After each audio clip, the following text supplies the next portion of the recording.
ইচ্ছা করেই দু একটা জায়গায় আমরা রেখেছি এমন যাতে অন্তত আলোচনার কিছু সুযোগ থাকে। একটা হলো কালো টাকা নিয়ে তো অন্তত বেশ আলোচনা হলো, এবং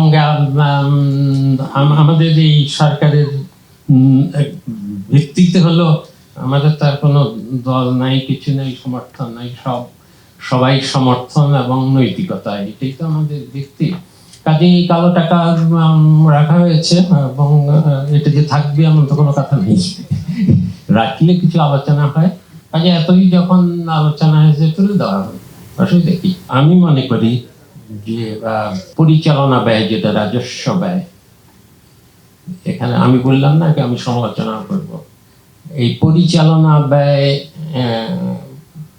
অনেক কমানো সম্ভব আমার এই কয়েক মাসের অভিজ্ঞতা থেকে, এবং আরো আগে থেকেই যা দেখেছি তাতে মনে হয় যে সরকারের যে রাজস্ব ব্যয়, পরিচালনা ব্যয় মানে বিভিন্ন মন্ত্রণালয় যেভাবে টাকা খরচ করে চলতি আমাদের পরিচালনা ব্যয়ের জন্য, প্রকল্প ব্যয় তো একটা, আর একটা করে প্রকল্পগুলো হয়ে যাওয়ার পরে, যেমন রাস্তাঘাট হয়ে গেল, কিন্তু হয়ে যাওয়ার পরে মেরামতটা কিন্তু পরিচালনা ব্যয়ের মধ্যে আসে, প্রতি বছর যে মেরামত হয় এখানে এখানে এবং সরকার যেভাবে চলে প্রশাসন, সেখানে অনেক ব্যয় সাশ্রয় করা সম্ভব। এগুলো হলো সুযোগ সুবিধা অনেক কিছু কর্মকর্তা কর্মকর্তাদের। এখন প্রশাসনের এমনিতেই যেই অস্থিরতা, তার মধ্যে আমরা যদি এখন আবার এইসব উপরি সুবিধা, বৈধ সুবিধাই আবার কমানোর নিয়ম কানুন করি, তাহলে তো অস্থিরতা কমার বদলে বাড়বেই। সচিবালয়ে তো এমনিতেই যা হচ্ছে সেটা সবাই জানা।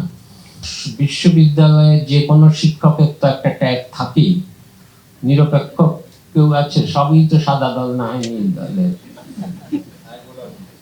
গোলাপি। আমি ক্রাইটেরিয়াতে বলেই দিয়েছিলাম যাদের থেকে সংগ্রহ করেছি, সব বিশ্ববিদ্যালয়ে তো আমার কিছু কিছু যাদেরকে আমি মনে করি যে সৎ মানুষ আমাকে ভালো ইনফরমেশন দেবে, তাদেরকে বলেছিলাম যে আওয়ামী লীগ তো হওয়া যাবে না, কাজে মৃদু বিএনপি হওয়া যাবে অথবা নিষ্ক্রিয় বিএনপি হওয়া যাবে। এবং আপনারা না জানলেও পুরো বিএনপি এটা নিয়ে হাসাহাসি করে যে উনি তো আমাদের লোক নেন না, এত বঞ্চিত এতদিনের কাউকেই নেন না, শুধু উনি নিষ্ক্রিয় বা মৃদু বিএনপি নেন। এই কথাটা কিন্তু খুব প্রচলিত আছে। তো আমাদের সবচেয়ে বেশি কর্মসংস্থান যেখানে হয় সেটা হলো ক্ষুদ্র এবং মাঝারি শিল্পে। সেটা হলো পণ্য উৎপাদনও হতে পারে অথবা সেবা খাতাও হতে পারে। এবং আমরা ক্ষুদ্র ঋণের জন্য ক্ষুদ্র ঋণ সংস্থাগুলো, যেগুলোকে আমরা এনজিও এমএফআই বলি, তাদের কিন্তু অধিকাংশ ঋণই এখন যায় মাইক্রো এন্টারপ্রাইজ, মানে একদম ক্ষুদ্র উদ্যোক্তা না, তার থেকে একটু উপরের লেভেলে যারা, তাদের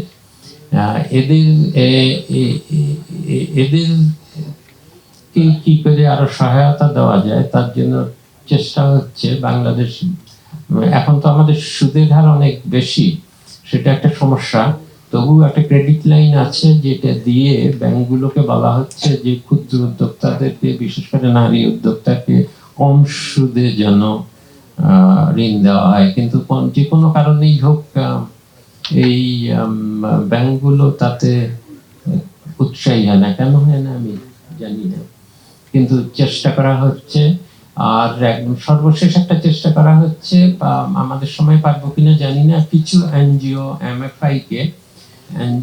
এমএফআই দের মধ্যেও অনেক অনিয়ম আছে, কিছু আছে, সেই অনিয়ম কমানো একটা উদ্দেশ্য। আবার অন্যদিকে সেটা দিয়ে যাতে ক্ষুদ্র তাদের সুবিধা হয়, ঋণ দেওয়া যায়, সেজন্য এদেরকে ব্যাংকে রূপান্তরিত করা যায় কিনা, একটা বিশেষ ধরনের ব্যাংক, যেই ব্যাংক বাংলাদেশ ব্যাংকের আইনের ভিতরেই থাকবে, কিন্তু অন্যান্য কমার্শিয়াল ব্যাংকের মতো অত বেশি রিজিড থাকবে না, আর একটু ফ্লেক্সিবল ভাবে কাজ করতে পারবে।